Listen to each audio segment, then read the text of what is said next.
Jackass Best and Last is the fifth and final film in the Jackass series. And as someone who grew up binging all things Jackass, I started making YouTube videos because of Jackass, and I wouldn't be where I am today without them. This film is my most anticipated of the whole year. And this is me before watching Jackass Best and Last for the first time in the theaters. I am going to the fan event for Jackass Best and Last. I'm a bit salty because I live in Hawaii, so we are like the last in the United States to be able to see this movie. But I am so freaking hyped, Jackass means so much to me. And it's crazy that this is going to be the last time we can experience a new film in the theaters. I am aware that this is very much a celebration type of film. It's kind of a greatest hits movie, which I think makes it smart why they didn't want to call it just Jackass 5. But I'm super duper hyped to, celebrate this franchise that has meant so much to me and I think has really shaped me into where I am today. Last night they had the global premiere for Jackass Best and Last, and April and Phil Margera were there. And it's really touching to see them catch up with Johnny Knoxville and Jeff Tremaine after everything that happened with Bam. April and Phil did an interview where, they were pretty certain that Bam will one day make up with the rest of the guys, and, that makes me really happy. So I am like at an all-time high for Jackass, and I'm really, really excited to go. I'm like counting down the minutes. It's also crazy that this film has a higher rating than Supergirl, which also came out today. Granted, at least at the time of this recording, Jackass only has 38 reviews compared to Supergirl, which has over 100. But hey, it's at least cool to say that, Jackass has a really high rating on Rotten Tomatoes. So yes, as a fan, I'm just super duper excited to see Jackass Best and Last. I'm particularly excited to see how they kind of re-edit the old bits, because this movie is going to be half and half with old and new stuff. I'm a video editor, so, I always like to sort of catch those things in the Jackass films. I find it so interesting to see how the Jackass films have changed over time. In any case, I'm rambling, so I guess we'll see what happens when I watch this film. I'm very excited.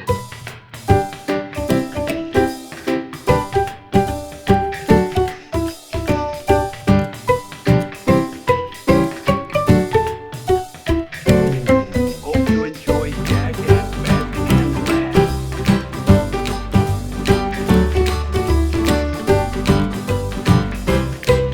Jackass Best and Last marks the end of the 26-year run of the Jackass franchise. This film acts as a retrospective walk down memory lane of the entire history of Jackass. And because of the celebratory nature of this film, this is not Jackass 5. Because about 50% of this film consists of new stunts and pranks that were filmed within the span of a week or so, while the other 50% consists of classic bits that are sometimes given an extended look with never before seen footage. So is it still worth it to even watch Jackass Best and Last? Well, here I am after attending the Jackass Best and Last fan event, and this movie is kind of a complicated situation. Now, just as a warning, I am going to be diving into spoilers for Jackass Best and Last, so please keep that in mind. But with that being said, my name is Chase, and this is what I thought of Jackass Best and Last.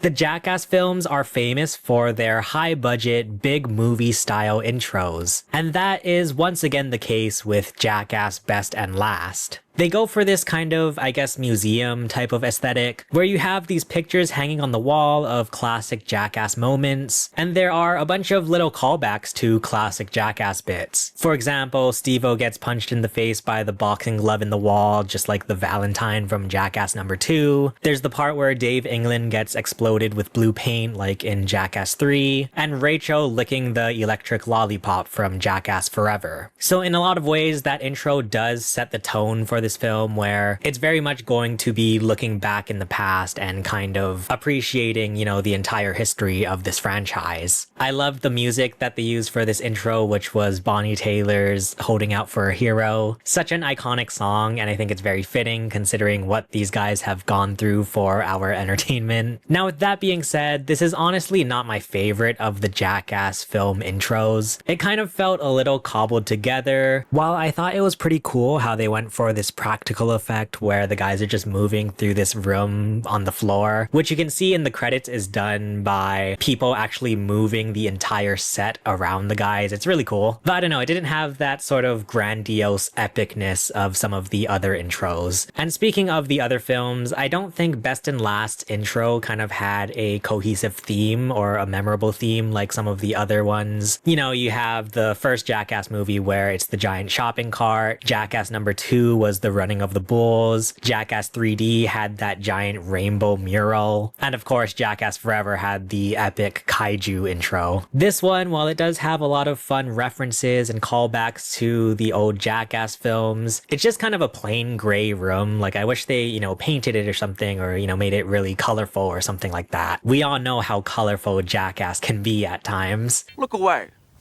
because we're getting gay.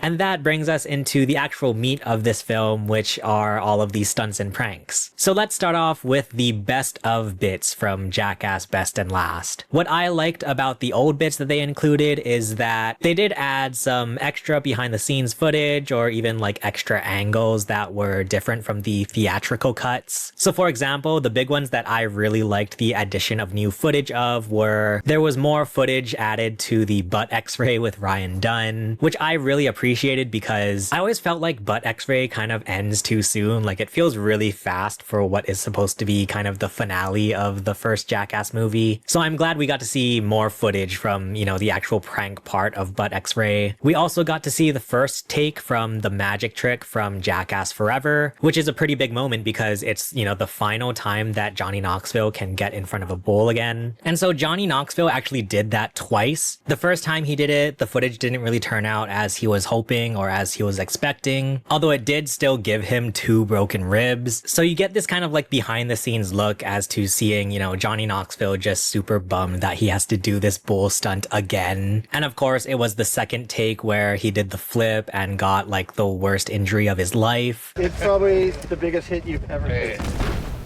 And of course, you also get to see the new cut of Silence of the Lambs featuring Bam Margera. Because before Bam got fired from Jackass 4, he actually filmed about like a week or so worth of footage. And one of the things he filmed was actually the Silence of the Lambs bit from Jackass Forever. And now that he signed off to have his footage included in Jackass Best and Last, we get to see like the full cut of Bam in Silence of the Lambs. So I think these old bits that have extra footage or extra angles added to them, it's really cool to see as a diehard Jackass fan, because it feels like these are the definitive versions of these classic Jackass bits. Like, it makes me wish that these were the versions of the bits that were included in their original respective movies. So that's just a super cool extra bonus you get to see from these old bits in Jackass Best and Last. And also, because this movie is taking from all of the Jackass movies, you get kind of different versions of these old bits. So for example, the field goal from Jackass 3D, the high five from Jackass 3D, and the bungee jump from Jackass number 2 are instead cut down to be sort of more transitional bits. So with the field goal, you know, it fades into Preston and then he gets kicked in the face and then it just fades to black. The high five cuts out all of the other guys getting hit with the hand and instead it only has Bam. And the bungee jump, you know, it cuts out the slow-mo replay and it cuts out a lot of like the dialogue and stuff. So it's really interesting to see these bits kind of repackaged in this way. And in a lot of cases, it's just snappier pacing, so it feels less drawn out and longer for a lot of the bits. It's just really interesting as a Jackass fan who has seen the movies over and over and, you know, I know all of these bits basically by heart. And now it's just a different version than what I've seen a million times. Now here's what I didn't really like about the old bits in Jackass Best and Last. I would say the biggest issue I have with including these old bits in Jackass Best and Last is that it's really subjective what is considered to be the best of Jackass. Of course, you know, it's totally up to Johnny Knoxville, Jeff Tremaine, and Spike Jonze what to include in this movie. It's their creative vision, so I'm not here to say that their creative vision is wrong or anything. It's just that, in my opinion, I felt like some of the bits from Jackass that I consider to be just the top tier and some of my favorites just aren't here in Jackass Best and Last. For example, the Toro Totter from Jackass number 2 is like one of my all-time favorites. I think it's just cut together so well. how, all of the guys just react so funnily to this bull running around. I don't know, maybe because they had the magic trick, which was already one of Johnny Knoxville's bull stunts, maybe they didn't want to put 2 bull stunts in here. Similarly, I would have loved to see the yak charge from Jackass number 2. Once again, maybe that was a similar situation with the magic trick, especially because Johnny Knoxville actually did that yak charge twice. The first take, the yak just kind of like gored him around the ring. The second take is the one where he like does a front flip and it's amazing. I didn't know that Knoxville could do backflips. I would have loved to see that first take. I think that's footage that we only have small glimpses of, but I don't think anybody has really ever seen in full. Also, the riot control test from Jackass number 2. It was weird because they included this in the Jackass Best and Last trailer, so I was fully expecting to see this bit in Jackass Best and Last, but it just wasn't there. I just love how gnarly it is with the explosion, and then of course Johnny Knoxville's classic line, "It's gonna hurt really bad, but it's just loud." It's just loud. It's loud. It's going to hurt really bad, but it's just loud. Meanwhile, there were also bits in Jackass Best and Last that I thought could have been swapped for other things. For example, they included one bad grandpa prank, which was from the Jackass Presents Bad Grandpa movie, where Irving goes into a male strip club. I think there were other bad grandpa pranks that were better than that one. Also, this might be a hot take, I'm not the biggest fan of the Wii bar fight from Jackass 3D. In my opinion, it goes on for a little bit too long. Granted, making a Jackass movie is very much scientific and almost like creating a music playlist where you can't have too many gross things, you can't have too many extra gnarly dangerous things. Every so often you have to have like a cute little bit, and I think that's what the Wii bar fight is. It's just a cute little thing where a bunch of little people fight and stuff. Yeah, in my opinion, I think it goes on a little bit too long. Although in Jackass Best and Last, they do actually cut it down a bit, so it does go by faster than it does in the original Jackass 3D movie. And then there were also some bits where I think it would have been nice to see more extended footage from. One of the most infamous ones is when Danger Aaron goes flying out of the shopping cart and then breaks his neck on the snow. Apparently they set it up to where there was going to be a prank where Danger Aaron falls into a hole in the snow. I guess since he already broke his neck, it was kind of mean-spirited for him to actually still fall in the hole. But I don't know, since it feels like this movie is kind of giving us all of the secret hidden footage that we've never seen before, it would have been nice to see that. I don't think there is like anything of that exists, only Aaron himself talking about it in interviews. So all in all, there are some good things that I like about the old footage that is included, and then some things that I don't really care for with the old footage. In general, what I will say is that they do a pretty good job of making it to where you can't really get bored of watching old footage over and over again, whether they include more stuff that we haven't seen or, just the fact that they don't put too many old bits together. Every so often, while you're watching the old bits, they cut in some of the new bits that they filmed for this movie. Which brings us to the brand new bits from Jackass Best and Last. Something that I think is kind of cool looking back now after having seen the film. This movie is very much a clip show episode, similar to something they would do on like Friends. However, with Jackass Best and Last, kind of the backdrop of this clip show is, the final days of shooting Jackass, which I think is kind of cool. You kind of see the guys closing out this chapter of Jackass while still reminiscing on the old stuff that they've done as well. So I think there's kind of this retrospective feeling of seeing the guys just hanging around on set and talking about the past bits that they filmed before showing the footage in the movie. But going back to the new footage that they filmed, I think there's some good stuff to be found in the new footage. So for example, Follow the Leader featuring Tori Bellecci from Mythbusters. If I'm being honest, I don't think the idea of that bit really translates that well to camera. But what I thought made that bit really interesting to me was seeing Steve-O actually get mad at Johnny Knoxville.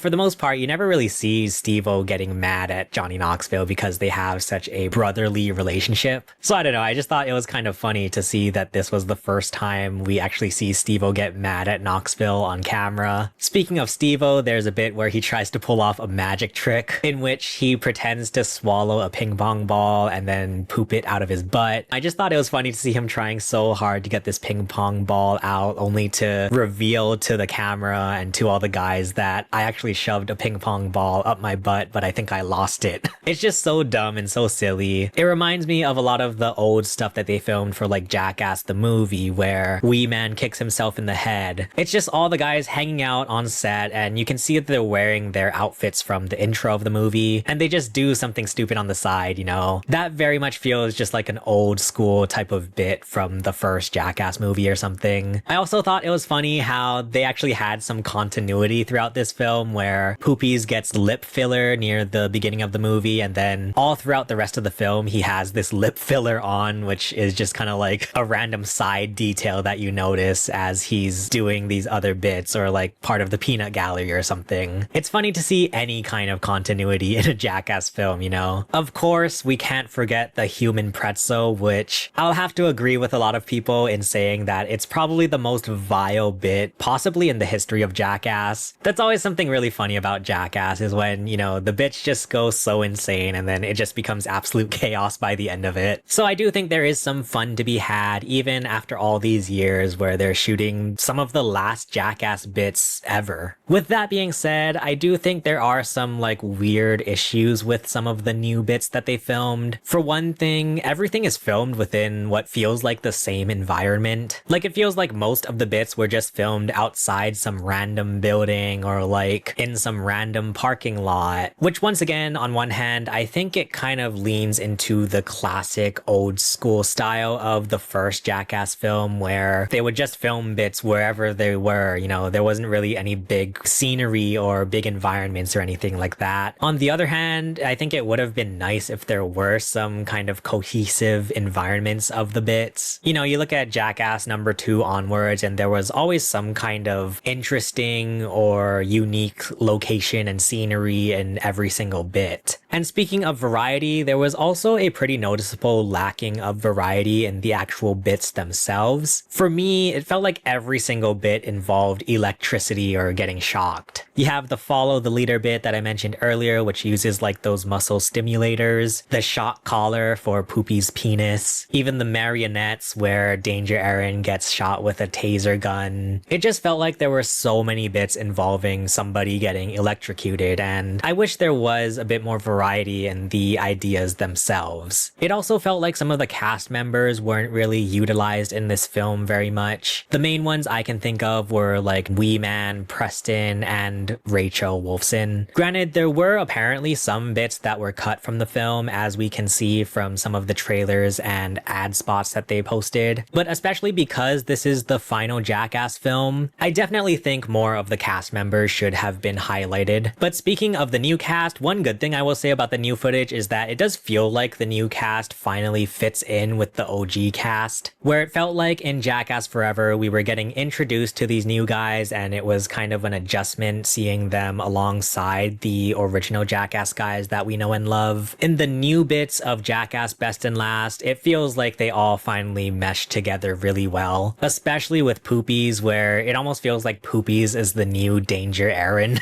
Knoxville definitely beats up on Poopies a lot in Best and Last. You even see some back and forth between Aaron and Poopies, the two of what the cast considers to be like the dumbest members of Jackass. They also bring in a new humanoid robot called Larry, who is voiced by Adam Ray, and I think that was kind of an interesting addition. It's funny because if you follow Johnny Knoxville on Instagram, he's always posting like random fail videos on his story. I wouldn't be surprised if he came across some random like robot fail video and he thought that might be a good idea for a new Jackass bit. But it was funny to hear some of what Larry had to say throughout the film. Adam Ray had a bunch of like funny little one-liners in some of the new bits that they filmed. This might be a bad time to tell you my license was revoked last week. So in regards to the new footage filmed for Jackass Best and Last, listen, I'm just a huge Jackass fan. Like, I will watch and enjoy everything that they put out. So just seeing these guys all together after all these years, I just love it. Like, no matter what they do on camera, like, I will be sitting there grinning ear to ear. I think it's just a fun relationship that all these guys have together. So seeing that on screen is always such a treat. And just like the intros, Jackass movies are well known for their bombastic endings. And this time around, Jackass Best and Last goes for a more emotional closing. As I understand it, they had wrapped filming, but Paramount liked the movie so much they gave them even more money to go shoot an outro for this movie. It does make me curious what this movie looked like before they filmed this big outro sequence. In any case, the outro that we did get is all of the guys riding together in a giant shopping cart. Of course, you know, this is such a classic thing, the giant shopping cart from the first movie. It's such a nice callback, you know, it feels like everything is coming full circle and they're really just wrapping everything up. You have these gigantic, epic explosions happening as they're riding through on their shopping cart, very much similar to the giant explosions they had at the end of Jackass Forever. And all of this madness is set to My Way by Frank Sinatra. This is very much personal bias, but this song always makes me emotional because it was part of one of my family members' funerals. It feels very fitting for this song to play at the very end of the entire Jackass franchise. What I will say about the ending of Jackass Best and Last is that it does kind of feel like it comes out of nowhere. The final bit of the movie is the escape room from hell, and I feel like that bit could have used some kind of big ending or payoff to it. I don't know, I guess that just wouldn't have been my choice to end the film and in a lot of ways the entire Jackass franchise. Hell, they could have even included some kind of best of bit to end the movie, you know? Maybe they end the movie with butt x-ray again, or even some kind of like montage or compilation before the ending would have been cool. Just something to really wrap everything up rather than just this new escape room from hell bit that they filmed where it doesn't even include all of the cast in it. So that was just kind of a weird choice in my opinion. Like it felt like the pacing was wrong when the outro showed up out of nowhere. I will also say that it is tough to beat the bear trap outro sequence from Jackass number 2, where it's this giant musical with the best of times with all of the Jackass cast. Even though Best and Last had this emotional callback to the first Jackass movie, number 2's ending is a tough one to beat.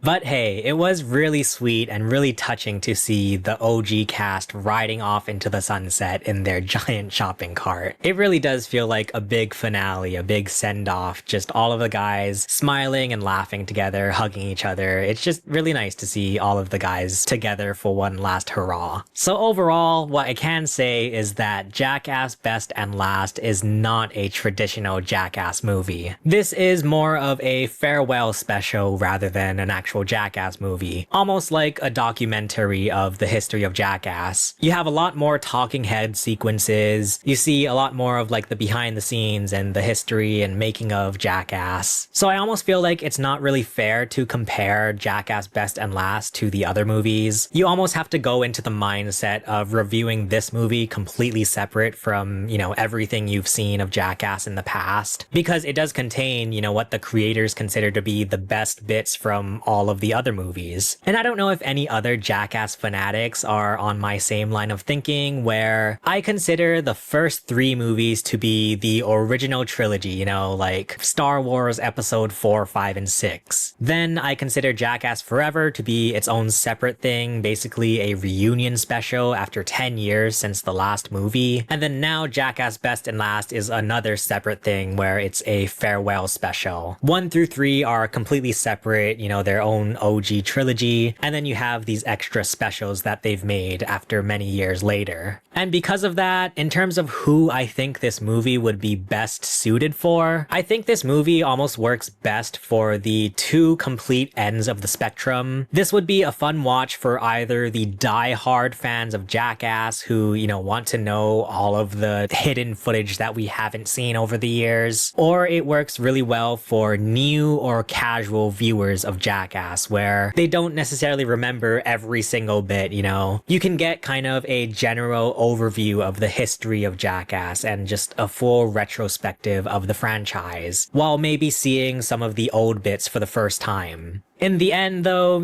Jackass Best and Last feels like a celebration of the Jackass franchise. This film was actually meant to be a 25th anniversary special. Of course, in 2026, we're almost at the 26th anniversary, which is very fitting for, just how unplanned and not timely Jackass is. But it is also just a nice send-off for the franchise. It's really touching to see all of the flashbacks to Jackass over the many years, and to also see most of the guys get together for one last big movie experience. It might not be my favorite Jackass movie ever, but I do think it's a very touching celebration of Jackass. I'm Johnny Knoxville, and this is the end! But let me know in the comments what you guys thought of Jackass Best and Last. If you want to watch another one of my Jackass related videos, check out the video below. For now, thank you so much for watching. My name is Chase, and I will see you guys again soon. Bye.